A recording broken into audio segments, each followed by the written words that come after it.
Some of them are still on the road in their 60s, in their 70s. How do you parent when you're in this industry? How did you parent when you were in the industry? I'm still parenting even. I'm still learning. I'm asking this question because when this question always arises, it's only for women. Oh, I get you. That's a good point. Yeah. But I parent very well. I'm enjoying. But my point is, it's never like a question for men. How do you parent when you're on the road? Yes. Right? I get where you're coming from because it's a gendered question because there's assumption that women must raise kids. Like career must always take must come secondary, like they must raise kids first. So we have to worry about a successful woman, but how are you raising your kids when you're successful? That's wrong. That's a gendered question. That's wrong. This is the Hustler's Corner. The Hustler's Corner, one of the fastest growing podcasts in the African continent. I'm quite excited because the person that I have here is not just your ordinary musician, ordinary songwriter, ordinary philanthropist, ordinary smart mind, bright mind. No. We're talking cream of the crop when we're talking South African royalty in music. Ladies and gentlemen, before I continue, let's go straight to that shop sign on this side. On the count of 1, 2, 3, let's all go. Click, click, click, click, click.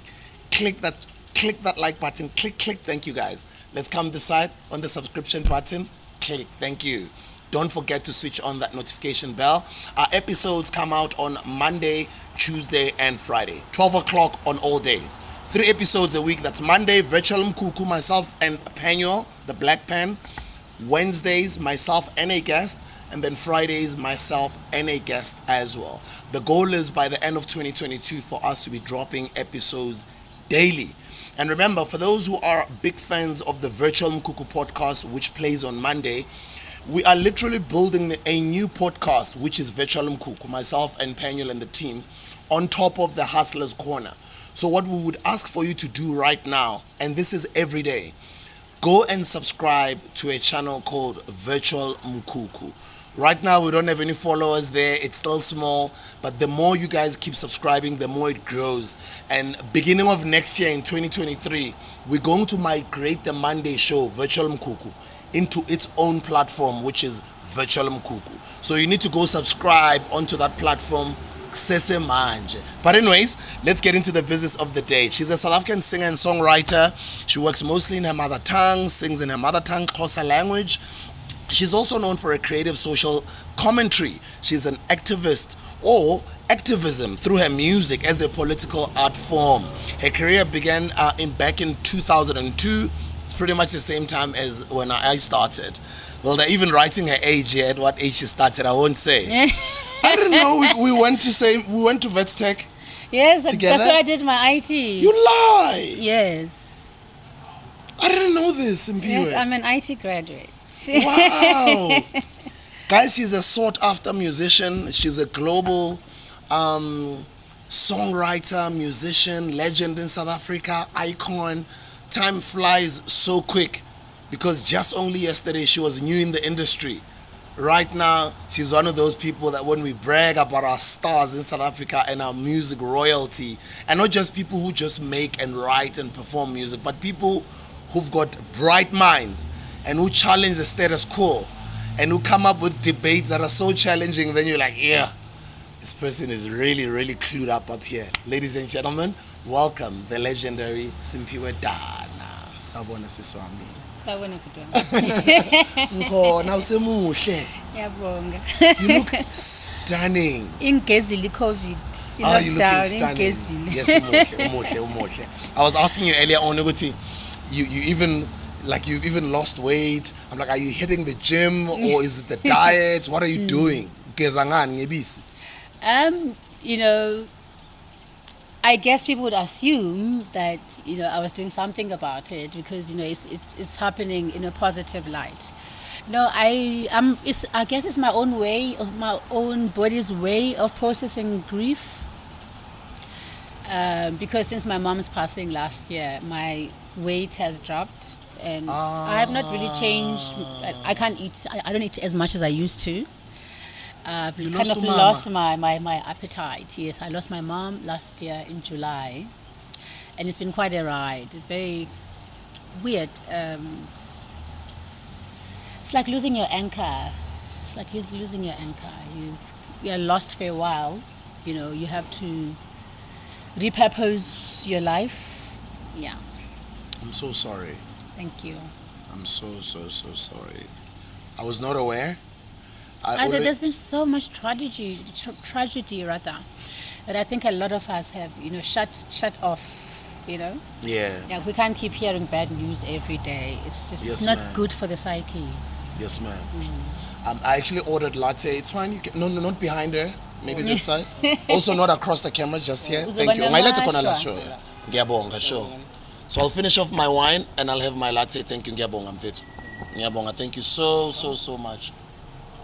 I always say to people, ukubaluleka, the importance of parents. Ukubaluleka wabazali is I always say, for those of you guys that still have parents alive, guys, treasure your parents. It doesn't matter how old you are. Whether even if your father or your mother is a drunkard or your father, guys, when you still have both of your parents alive, please treasure those people. I was crying last week. I just want my mom. And same Dala at 42 to be.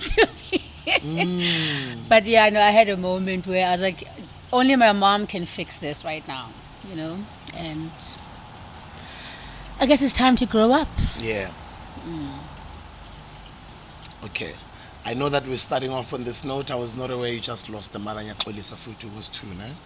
And maybe let's keep it moving because I don't want to dwell on it. Yeah. I don't want to get you in Let's that not dampen the mood too much. Yes, ma'am. Yeah. But let's start with the story. There's a new generation of amazing musicians, a new generation of South Africans all over the world who might not know me, who don't know you. Let's start the story from the beginning. Who is uSimphiwe Dana? Ukhulele kuphi? Ufunde kuphi? And take your time. Just ngicela nje ungixoxele the story before we even get into the later years of the music industry. I come from the Transkei. Excuse me, it used to be called the Transkei anyway. The former Transkei, yeah. But we fondly call it that because, that was our world when we were young. So if I refer to where I come from, I always mention Transkei because the place where I grew up no longer exists in that way. It was a different world then, pre, 1994, our freedom, etc. I come from a village. I'm one of those kids like you know when people come and they visit Africa and they take pictures and then they send posters, they make those pictures posters from Africa with love, and they took a picture of these kids running after the car. Yeah. In the village because they drove in a car and we hardly ever see cars in the village. So the kids will run after this car because they're excited. Yeah, I remember when we were still young, we used to run after white people. Umlungu, yes, umlungu. That kind of thing. Guys, it wasn't normal to see white people back in the day. I used Yeah. to be one of those kids that used to run after white people's cars. Umlungu. So it was something similar to that. And we hardly ever saw cars in the village. So there would be those naughty-nosed kids running barefoot and, that was my upbringing. I grew up in the village. I think I started wearing shoes when I was like 7, 8. Fresh water from the river, fresh wood from the forest. Siyateza, siyalima.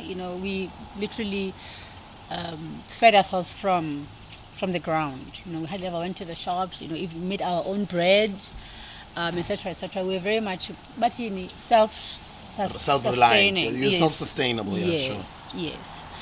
But we were still very poor. In many ways, and then there was Bantu education. The education system was not so great, etc., etc., etc. But the culture extremely rich, and that's when I learned rhythm, melody, harmony in the village. With our voices singing, our hands clapping, our feet stomping. That's how I got to understand rhythm and melody. And obviously like the African harmony, African rhythm and the African harmony, because in the village everything has a soundtrack. Uba niyalima niyacula, uba niyatheza niyacula, uba niyadlala ugqapha esitratweni, like there's always something rhythmic that happens and melodic. Uba niyachatisa, and then there was church, and then there was music at school. So there was music all around me growing up. But Johannesburg, the dream of singing was very, very far-fetched for someone in the village. It would take a lot for me to get here today. School? School, I went to many different schools. Like, we moved around a lot in the Eastern Cape. Though I was born in Butterworth, I've lived in Tsolo, Lusikisiki, Mthatha, Ntabankulu, and I've lived in PE as well. I went to Durban. So I moved around a lot for school. I kept moving, to a better life, to a better life, to a better life, until I could create my own version of what a good life is. The decision to move up to Joburg? I was in PE studying IT, and I met some friends. There was a hip-hop group in PE that I was very good friends with. They were called the Sixth Men. The Sixth Men? Yes. Oh, okay. And then they had a few ties to some hip-hop people here in Joburg, right? So these people would come, when they came to PE, maybe they were performing, then they would hang out with Sixth Men, and I got to know these people and to talk to them, and I got to understand that if I really wanted a career in music, I could not do it in PE. So the minute I realized that, packed my bags, moved to Joburg the very next year. When I finished my IT in Joburg. In Joburg. Okay. Yes. Where? At Tech. Okay. Oh, Tech. Yes. So was it Auckland Park? Yes. Oh, wow. Yes. Sorry, I was in Doornfontein. I was in Auckland Park. Around the same time. Jeez, I didn't know. I was in Auckland Park, yes. I was in Auckland Park. And then I worked in the IT industry for almost 3 years. And then in my third year, I got discovered, and I'd already written the music by then. So when I went on maternity leave, I didn't come back. Also, you were pregnant around that year? 2003. 2003, yeah. Yes, I gave birth to my daughter. And around that time, I was in studio. I'd signed. I was in studio finishing Zandisile, etc., etc., and I didn't go back to IT because I was like, I don't need it anymore. Yeah. And that's how my career started. I mean, when I got here, I didn't know anything about creativity. I just knew that I could sing. I had a voice and I had a passion for singing. But Joburg taught me how to be an artist. And that was very, very important for me because I'm not the kind of person who can take on another's voice. I needed to be able to write my own songs. I can't sing other people's songs most of the time, So it was very important for me to be able to draw from myself creatively. And this place taught me everything I know. And who opened that door? I mean, when you're saying you were discovered, who helped you make that breakthrough? I was part of the underground music scene and stuff. Poets, musicians, even break dancers, painters. We all used to like to hang out and perform, etc. So there was a poet friend who asked me to accompany him on his show, and I used my demos. So one of the very few times I've ever sang on a backtrack. Yeah. I used my demos to accompany his poetry. And in the audience, there was a lady called Roshni Munsami. Roshni used to run 2 programs back in the day. I think I forget the names now, but they were huge festivals, like in Joburg. So when she saw me, when she heard me, she approached me afterwards and she said, "I want to book you for the next my next program for this festival, but I can tell that you don't have your act together, you don't have a record label. Let me shop your demo around, so that by next year you are ready to perform." And that's what she did. Next thing, I get a call from Sipho. He's heard about me. Like 5 months later, I get a call from Sipho. He's heard about me, and he wants to offer me a deal. Like the best deal a newcomer could have ever gotten. Like a deal that so many established musicians at the time could only have dreamt of. Just luck. Or not luck, rather, my guys were with me. And next thing, Simphiwe Dana. And then Zandisile happens. Yes. And then you just have this very unique voice. very sounds weird, like no very any strange. other person. And that's what I want to ask. With such a voice, did you experience some, not rejection, but some resistance, not only in the industry, but in the marketplace with your music? No, that's the thing. I didn't. I had my own personal issues with my voice. I was very passionate about singing forever. But I thought I have a strange voice. I didn't think that I had a nice voice. Like I have a big voice, yes, but it's strange. You know, when people hear it, it's funny or whatever. So I had these self-esteem issues about it. That's why I do these interviews. Because something you might say on this interview might just change one life out there forever. Exactly. I'm a firm believer in Yes, that. ma'am. Yeah. When you came into the music industry, you were not like any other artist. Apart from your voice and your style of music, your writing, there was a lot of depth in there. Have you always been that type of a conscious writer, or your consciousness developed as you grew as an artist? Because your writings or your music, the depth, the message, the consciousness, very challenging, thought-provoking, conversation starter, but beautiful and authentically African. Where did the consciousness come from? Let's just say that I have been through a lot in my life. A lot that I wouldn't wish anyone else to go through. So I guess it cultivated a lot of empathy in me. That's one. And then two, I also was groomed quite young to take care of others. The firstborn at home. And in Africa, everything is always so upside down. Our families have been broken, etc., etc. So many young girls end up being parents At a young age. yes. Psychology. In psychology, it's called parentified kids, who are forced to become parents to their siblings and sometimes to older family members, etc., etc., because the center is not holding.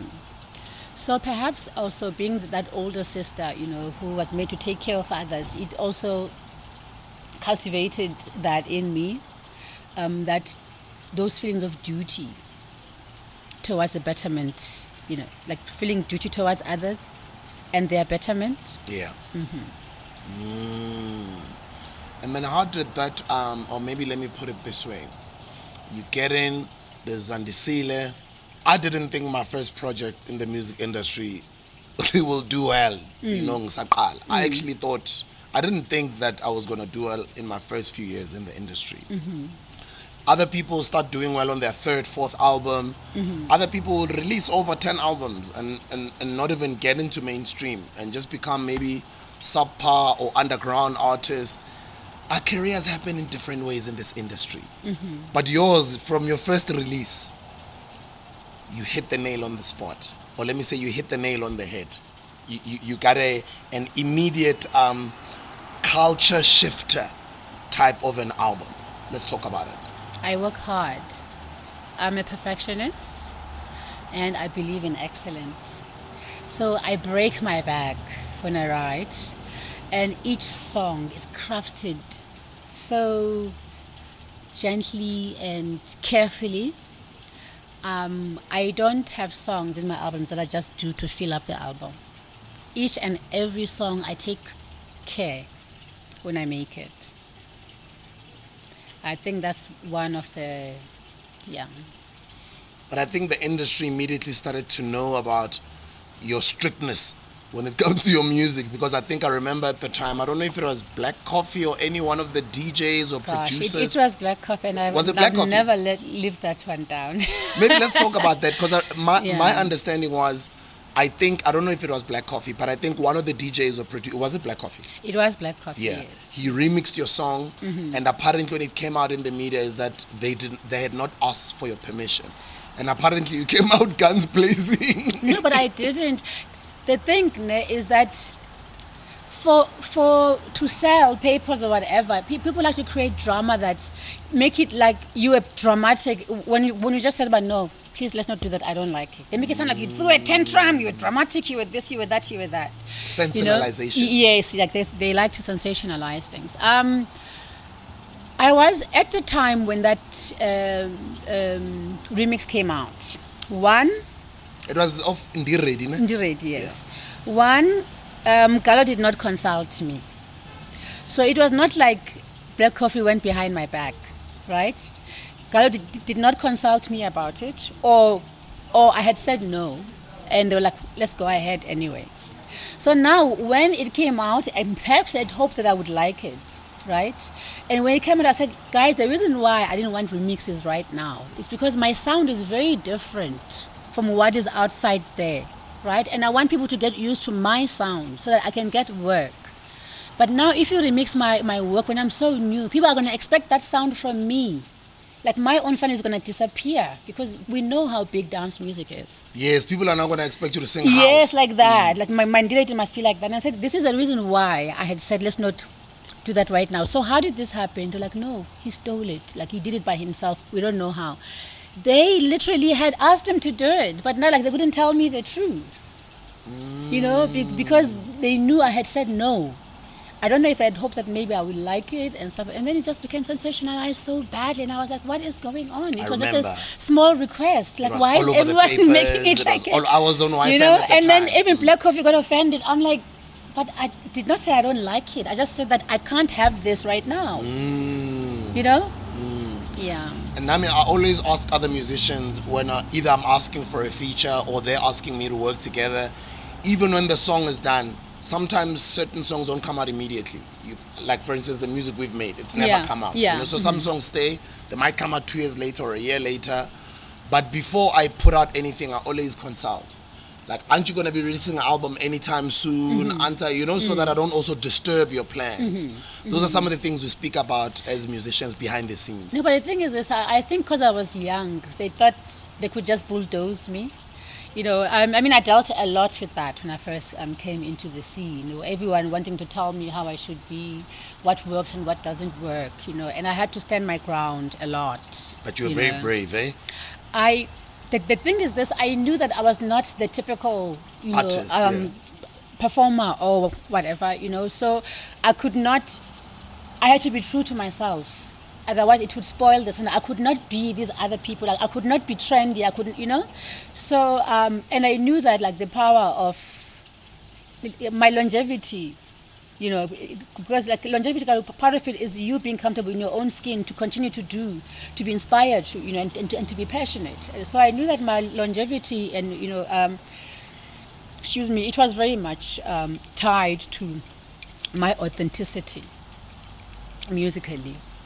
And then this album does well, and then you start traveling, you start touring, performing, your star slowly starts rising. And then I think it was 2 or 3 years later, the next project comes out. Yes, that's the One Love movement on One Tobacco Street. Yeah. Oh, I remember that. Yeah. Yeah. I think that's the album that really surprised people, and I'll tell you why. There was a lot of growth in that album. 1. 2, it's very rare for an artist to bring out a sophomore album that is just as good, or if not better, or at least where you can see a lot of growth. And I believe I know the reasons why. You take so much time and patience crafting your first project. There's no one there, like it's just you and your dream of what you want to do, right? So you have a vision for it and no one's there to disturb you, right? You do that, and like you don't have all of these airs and graces of being a star. Like you're really humble to the creative process and to your, you know, to your great need to become something greater. So like you're very authentically focused on your, you know. Then the album comes out and you become a star, and you take everything for granted. Why now I'm so great, right? And now you are busy, you are touring, you are this, you are this. The first album, it took you long, and you were sitting there doing nothing else, doing that work. But now busy, you're a star, you've got shows, you've got interviews, you've got this. You don't really have much time to sit, nor the humility to sit, you know, and craft a new work, you know. And I think I realized that there would be that trap, that I have to forget completely what I've done before. Forget my accomplishments, forget my standing in society, be that person who does not know what the hell they are doing. Here's a blank wall. I need to fill it up with art. Right? It takes a lot of humility. And most people, after their first album, they lose their humility and it affects their music. I like you touching on humility in our industry. You had the humility to start focusing on your next work. You focus on the next work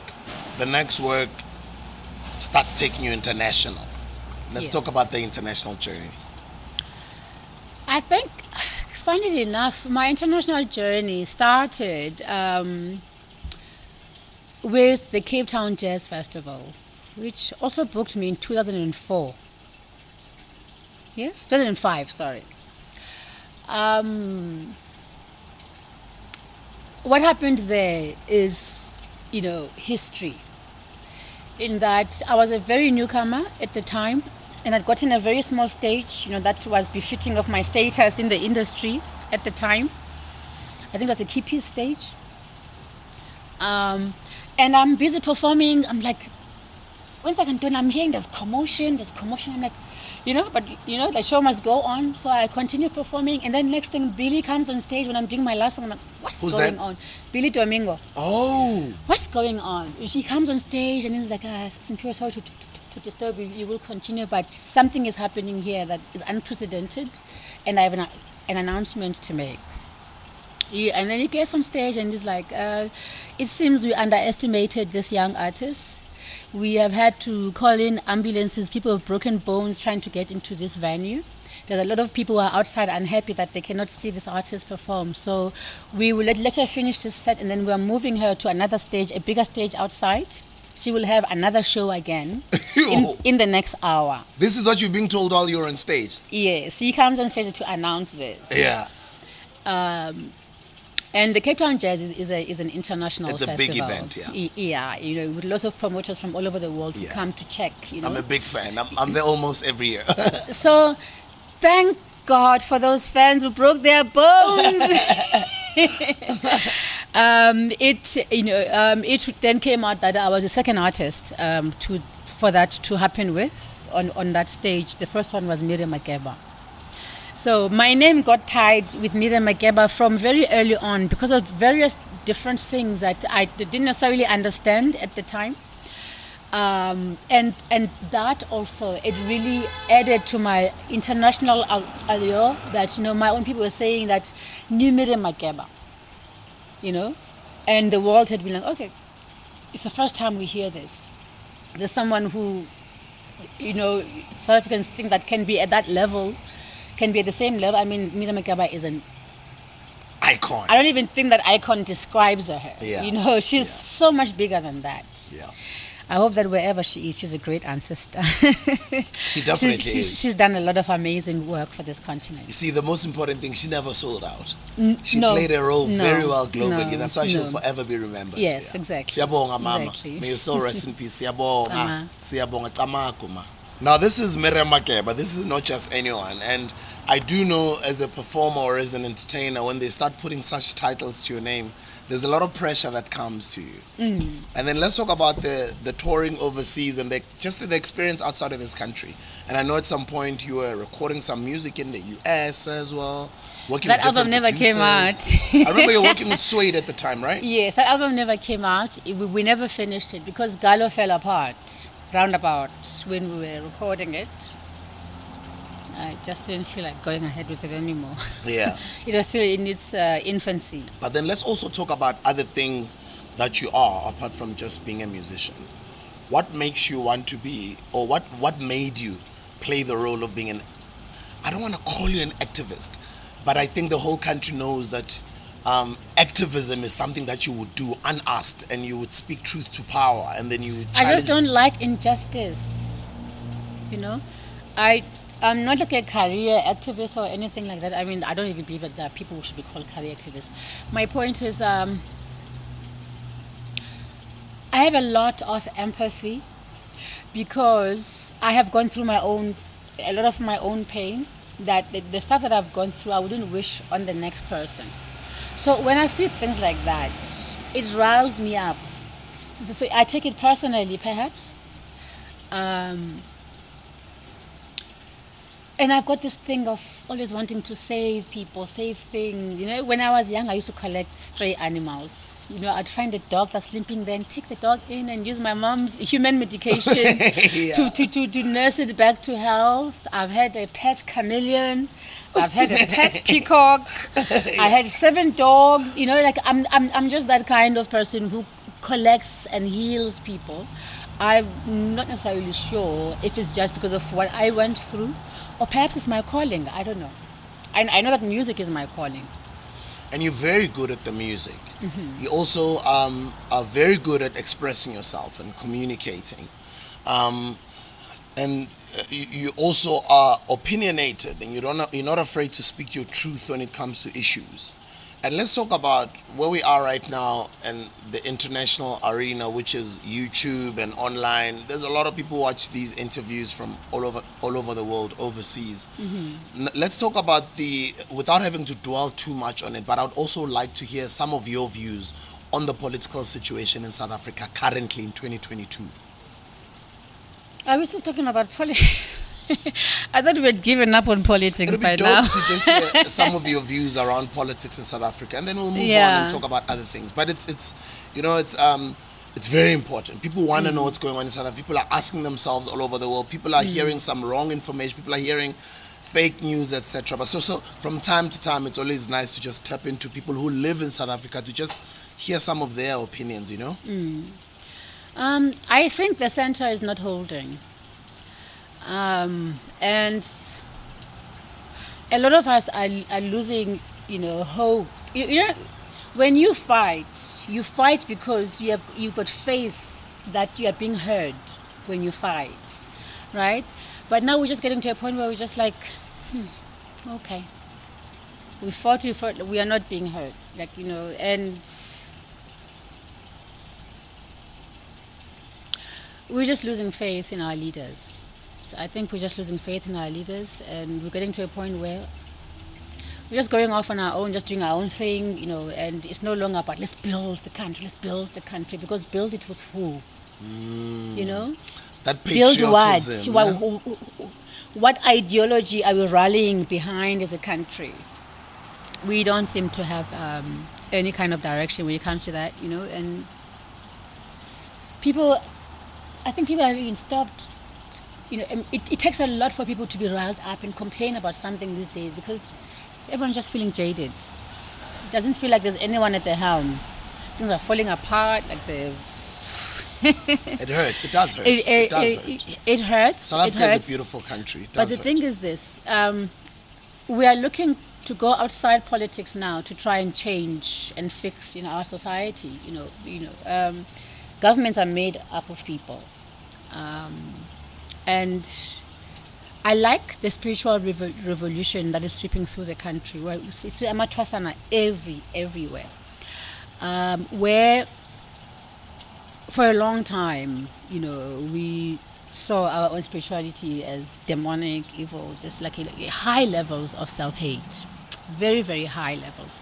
And I think to myself that perhaps that is the next stage of the revolution, because loving yourself, accepting all aspects of who you are, and not demonizing them anymore is a part of it.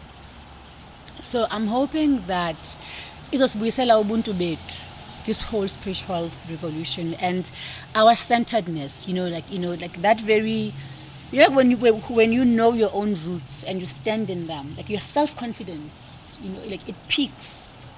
So I'm hoping that since we cannot rely on government to help unite us and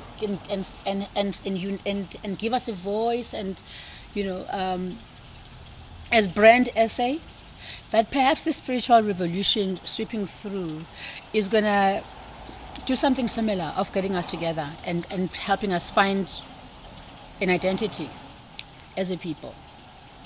A lot of our people are rejecting spirituality, our own spirituality, though. And No. They used to. Something is happening now. That can't be helped. Something is happening. And I now. totally agree with you. But Yeah. let me hear your opinions. Yeah. Something is happening now. My theory is that for generations we have been neglecting our spirituality, demonizing it, looking down on it, etc., etc. Abantu bethu bazosilanda ngenkani, our ancestors amadlozi, I think it was bound to come, and my theory. It's the age of the Aquarius. Sorry, go ahead. Yeah. Oh, I'm an Aquarian, by the way. Oh, is it? It's your age, it's your time.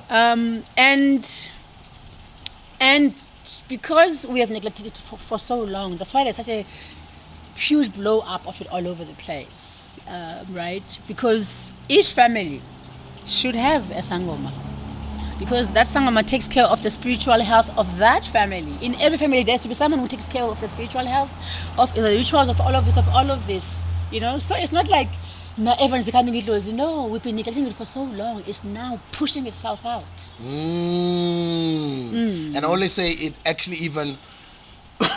And yasulelana lanto ke. Yeah. I'll tell you now, if amadlozi wakho ayavuka, and there's another person now onamadlozi la owavalele, mayavuka la, and then lona evuma yena, idlozi kalona liba nomono ukuthi why evuma lo, why ngavumi lo.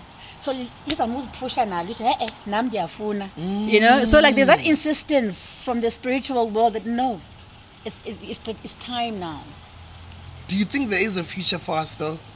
That's why I'm saying that we can be despondent looking at the failures of the government, or we can see that we, the people, are the governments, right? And for me, the spiritual revolution is a harbinger of something beautiful that's coming. And how have you been growing up? Have you been a religious person, or have you always been a spiritual person? And what is your journey currently in that space? I grew up in church. God is God, right? Whether you reach God through amadlozi and all of these, or like you reach God through Christianity, all the sources, all the streams, they come from the same source, right? So I'm not too caught up on I'm religious, I'm this and this and this. I understand how all of these things, they can come, or they can rather lead to the same thing. And I had to do that also because there's this thing of divorcing God from izinto zezinyanya, like izinto zethu, like you talk to amadlozi, but God is not. No, God is there, and then when you want to talk to God, like you turn and become a Christian now, and you talk to God, and why is there such a separation? We have God too, like not only amadlozi, they report to God now, like there's a hierarchy of these things that we are a part of. And I think also a lot of, especially when we're young, it does get confusing. Don't your kids ask you, and what are you sharing with them? I never brought religion into the house. I allowed my kids to, like they went to a Christian school, and they would talk about these things when they come home, and I'd be like, oh, okay, there are different ways to get to God, So let's not vilify any one religion. Like we respect all religions, all forms of spirituality, and where, like, they're going off a tangent. For instance, patriarchy in religion, I don't agree with that. We question those things, but we don't vilify a whole religion because there's one thing that we are unhappy with. I totally understand. And the world is evolving. We're now in 2022. We are in a digital era. The way in how people consume music back then, even the way we used to market music back then in our era, has changed. CDs from the boot. Yeah. Like I watch artists right now, they just go, oh, sorry, it's okay. They start to kuluma ngamadlozi. So when things like that happen in our culture, you guys know. But anyway, what I wanted to say is, and actually big up to you guys, technology. Artists, you guys are, like, if only you guys were around in the game 15, 20 years ago, it was tough, guys. To promote one song or one album, you have to get into a kumbi and disappear the whole country for months and weeks and weeks and weeks. Right now, you guys just write one post out now. Yeah! But isn't it supposed to be like that? Every generation that comes after should be... must improve on the last one. Thank you. Thank you. And that's why I love what's going on right now. And I've loved also being a fan, just observing the entire industry from just behind the scenes and just observing. It's evolved so beautifully. And I would also like to hear your take on the industry currently and the new younger guys that are doing their thing. I always say every generation has to write their own story, you know? I think they're very business savvy, more than we were. You know, I think when you were one of their inspirations, because you're a hustler of note. Yes, ma'am. Thank you. They don't rely on institutions anymore. They do their own thing. They hustle. They get together, and like they make something happen. The next thing, boom, Casper Nyovest, kind of thing. And they're very resourceful, and I really, really like that. Same here, I'm the same. I love it when they're writing their own stories. I love it when they're unconventional in how they do things. And I love how they incorporate everything to the internet, social media. I even love it more when they work together, the collaborations. Yes. And I love it more even when they just go and risk. They leave the country, they go to Europe to go spread this musical language from South Africa, whether it's Afro tech, whether it's Afro pop, Afro soul. There's Nakane now in the UK. Amapiano, exactly. Yes. Nakane, and there's a lot of them all over the world. I mean, there's Ulona Zoe Pretty Yende as well. She's in New York. Pretty Yende has Yes. been out of this country for decades. I think for 2 decades almost. She's been out there, So I think it's a beautiful thing. Yes. Now let's talk about you as a not only just a mother but a family woman. We all know that it's never easy to be a parent in this industry because you are always on the road. I sometimes watch overseas musicians. Some of them are still on the road in their 60s, in their 70s. How do you parent when you're in this industry? How did you parent when you were in the industry? I'm still parenting even. I'm still learning. I'm asking this question because when this question always arises, it's only for women. Oh, I get you. That's a good point. Yeah. But I parent very well. I'm enjoying... But my point is, it's never like a question for men. How do you parent when you're on the road? Yes. Right? I get where you're coming from because it's a gendered question because there's assumption that women must raise kids. Like career must always take must come secondary, like they must raise kids first. So we have to worry about a successful woman, but how are you raising your kids when you're successful?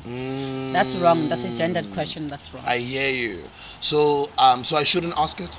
No, don't ask women that question. So I shouldn't? No, are you serious? No, don't ask it. Oh, okay. Okay, guys, let's keep it moving.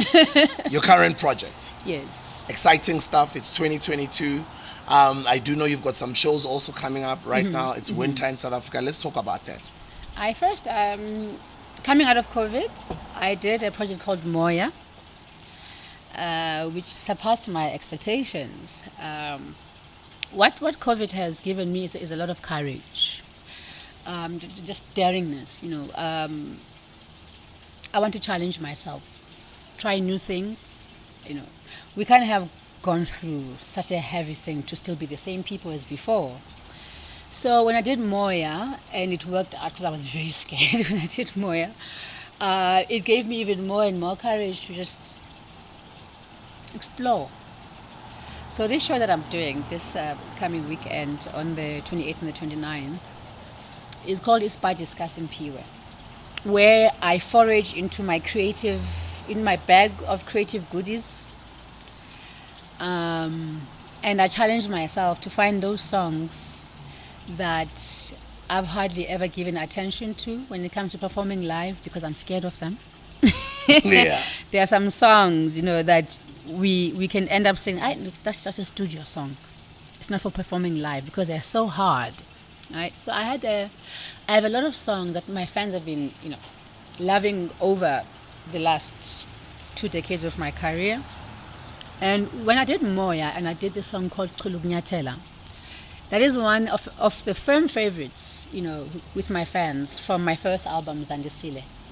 And believe me, it was the first time I performed it, 18 years after the album came out. I think, okay, as long as there's 2-3 good songs, then you can bring it out. You just take your time and you craft all of these songs. You really take your time, and then we just don't perform them. So the idea is that we visit some of those songs that people have loved and have been asking for, and I was too lazy to do, and also I felt too safe because I've got so many other good songs, that are easier to perform, so I don't have to, then do the other ones that I'm scared of. So it's quite discussing Simphiwe is me going into my repertoire basically and foraging there and finding these gems for this show. I guess it's also a way of you connecting with your real original Day One fans, right? Jay-Z would call it the B-sides, where he would do songs that were never popular in any of his albums, but that show, just for those songs, sold out. But this is the thing, the songs were popular, right? It's just me who was like, I've got other songs because they are difficult. These ones are difficult, so I don't have to perform that one. I'll do Mayina instead. I get you. Kind of thing, because they also like Mayina. So, if I just say Mayina, they'll forget about the other song that they wanted. So it's not a matter of they were less popular. It was more like they were harder to perform live. I get you. Yeah. What makes a great artist?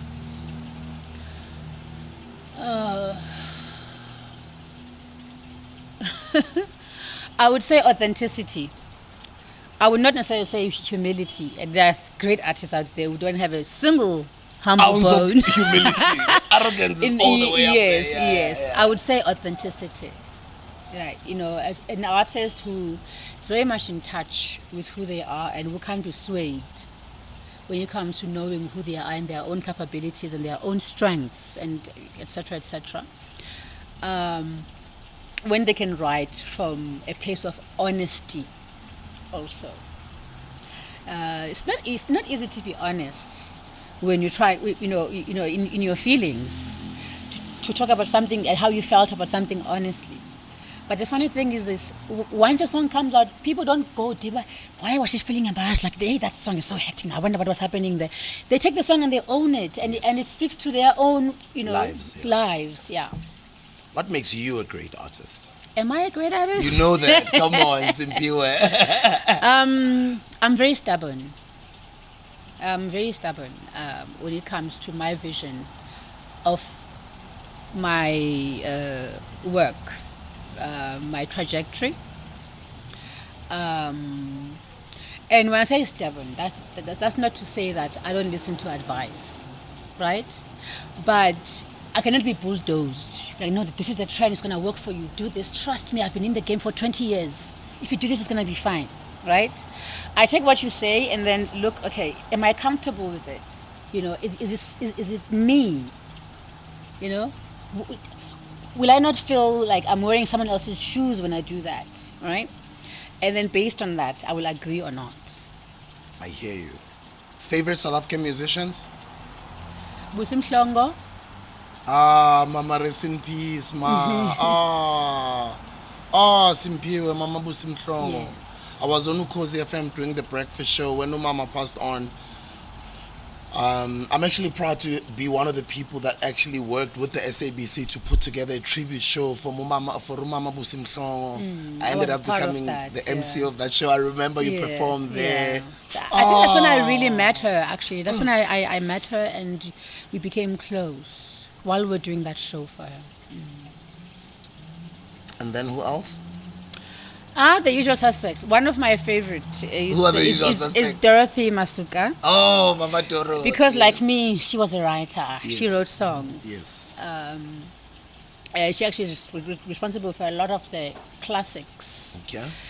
Puma Sikela. Dope. Jonas Gwangwa. Lovely. You see, I'm old school. Yeah, I'm mentioning all the older ones. That's why I'm listening, sure. Who else? Let's just stay there for now. Okay, let's go overseas. Alifa Kature from Mali. Bob Marley, that one. It's very clear. Nina Simone. Cesaria Evora. Oh, May her soul rest in peace. And it's very rare for me to go gaga over artists who are of a similar age to me. But there's a lady called Buika. I once had her in my symphony, my first symphony. I invited her. Buika. Buika, Buika. Buika. Okay. Guys, check her out on social media or Google her right now. I don't know her, but I'm gonna check her out just after the interview. Yeah, she sings in Spanish. She's from Equatorial Guinea originally, but she grew up in Spain, I guess. Her voice is just out of this world. I have quite a few musicians from all over the world that I like. That is so dope. And how are you at home as a mother? Outside of Simphiwe, Dana the star. I laugh a lot. I make a lot of jokes. I'm a clown to my kids. Yeah, that's me. It's been interesting. And then maybe let's talk about some of the things that you like doing. Do you read any books that you're currently reading? I used to be a bookworm of note. The advent of technology, not so much. Okay. But yeah, no, I still take time here and there. You have to be an example. So we usually ask some of our guests, or not some, actually all of our guests when they come, to recommend some books that might have changed their lives in the past, to recommend them one or two to some of our audiences out there. What are some of those books that you can think of? I actually use those two books a lot in the imagery of my first album, because that's how much I was impacted by them. The album really was born off the backs of those two books. The one is called Initiation by Elizabeth. By Elizabeth who? No, Elizabeth. Oh, Elisa and then Beth. No, Elizabeth, that's one word. Oh, okay. Elizabeth Haich. How you spell Haich is Haich. Okay. And then the other one was Indaba My Children. Bob Credo Mu. If you're on a journey of self-discovery, those two books. Thank you. Yes, they did something amazing for me, and I was 21, 22. Yeah. What did Indaba My Children specifically do to change your mindset? No, it just placed me, in a beautiful way. You read it at an early age? Yes. I read it later in my 30s. Yeah, no, I mean, if you look at the imagery, like in Zandisile, you can see the influence of that. It just placed me in history and in a beautiful way. It gave me a glorious history than what I had grown up reading about. Did you already know about Ubab Vusa Mazulu, Credo Moto at the time, or you just indulged in a book, or you had already been hearing about his work? Vaguely. When I came to Joburg, I really was so clueless, Yeah. So very, very, very vaguely. It took the book for me to understand who this man was about. We've evolved, we've grown, now we're parents. We're parenting in this era of social media in 2022. How's your parenting style? I treat my kids like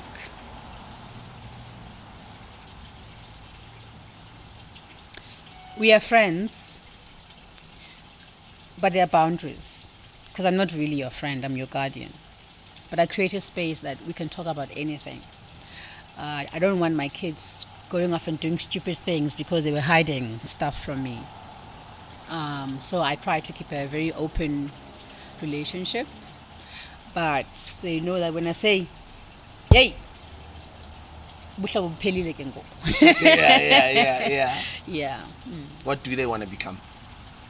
There's art there. There's art there as well. Okay. Are you allowing them to pursue art?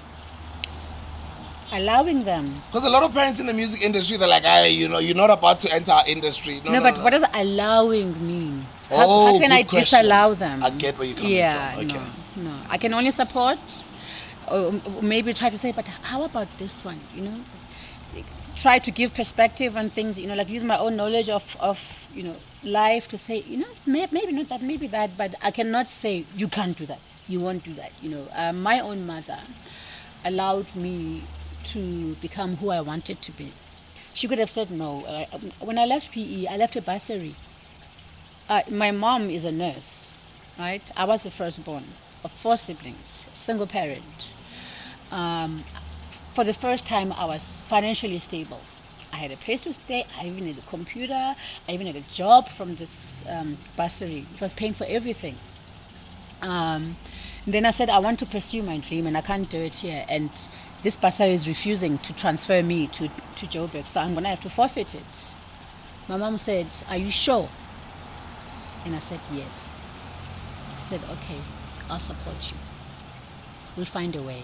We have to believe in our kids. As much as we are guiding them, we have to believe in them. But also we have to be present to understand where these passions come from. Because sometimes it's because you are not present. Like, you don't know your own child.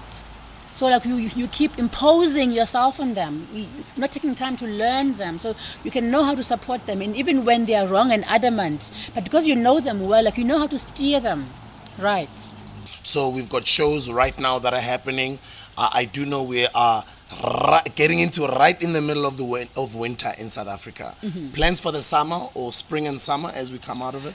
Moya, I intend to tour that. So I'm having conversations about it now as we speak, because it's a very specialized project.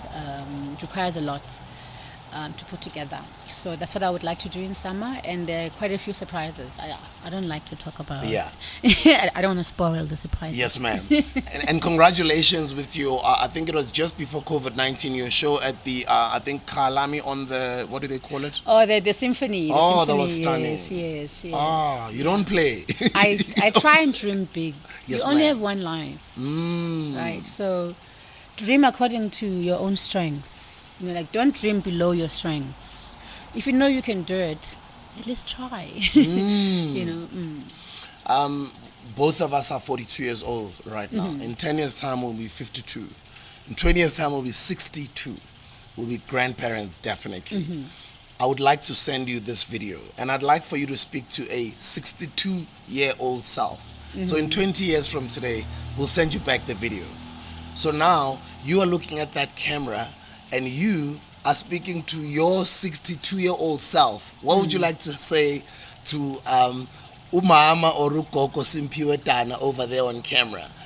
Remember, you will be watching this video in 20 years. What would you like to say to yourself? I would like to say, I hope I'm Anga.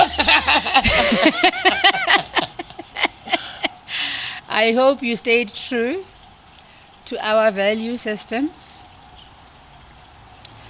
and that you raised beautiful kids, and that you continue to try and change the world even when it tried to break you. I hope you stayed close to God and to our ancestors. I hope that that love you feel, that makes you such a intuitive and welcoming person, helpful person, you still have it. But most importantly, I hope I'm Tlazang. And as you're watching this, you're watching it with your children and your grandchildren. What would you like to say to the gang? Well, as I can see, they must look at their grandma. She was hot. You guys can see. Like at 42, look at how she's looking. No, any other messages? No. Oh, okay. And then lastly, our audiences. Our platform is an educational and inspirational platform for our brothers and sisters out there, wherever they are, to also feel they can also become somebody's one day, you know?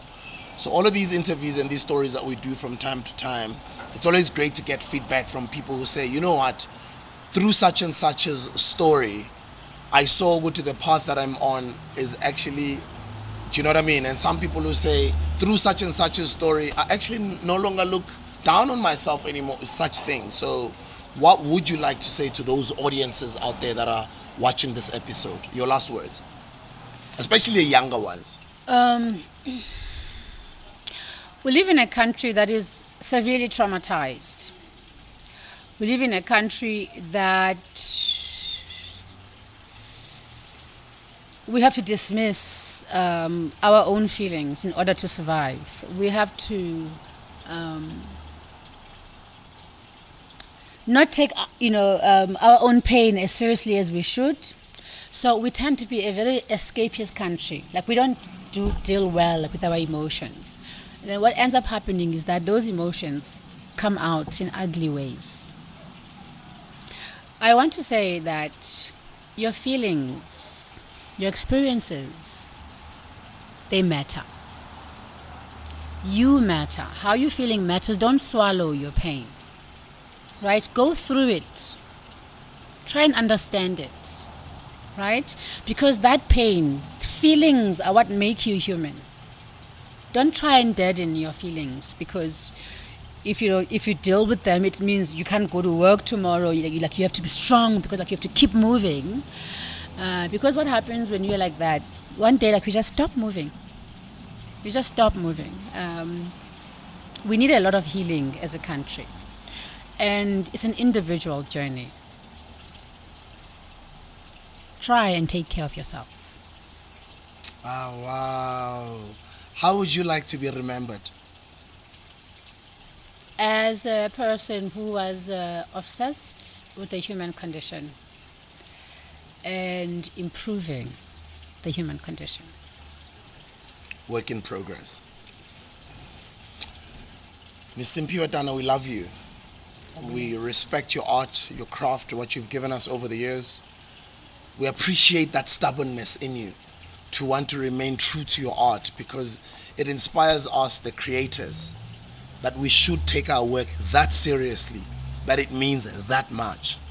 And through people like yourself, we see how we should treat our work, how professional we should carry ourselves, and how to do certain things and not to do certain things for us to be in this business for long. It's not easy to be in this business for long. People like you have achieved that. And clearly it's because the most important thing, because or you can't even speak anymore because of the decisions, unfortunately, that you've taken a couple of years ago. So continue being that exemplary figure. Continue going on that path of, and I don't want to say greater than Abu Mama Miriam, because I respect them so much that I don't even want to use that type of language. If I would just bask in that light, I'm good. You get me, right? Yeah, I get so you. So continue going on that path, because that's where I see you. Because I'm already seeing you. People have been seeing you as that. But then again, amongst other things, thank you for just not only being an artist who just gave out music, but you've also played a big role in showing politicians, professionals, and just the masses at large in South Africa that musicians are not idiots. And that's what Abu Mama Miriam Makeba did. They that's try what to do. Abu Bab Brahu did, Abu Mama Letambula, Abu Bab Kefas, all of these bright people who are conscious did. They didn't only just play their role in giving us music, but they also had a voice. They stood for something. In shifting the culture forward. So congratulations for everything, and we love you. Yes,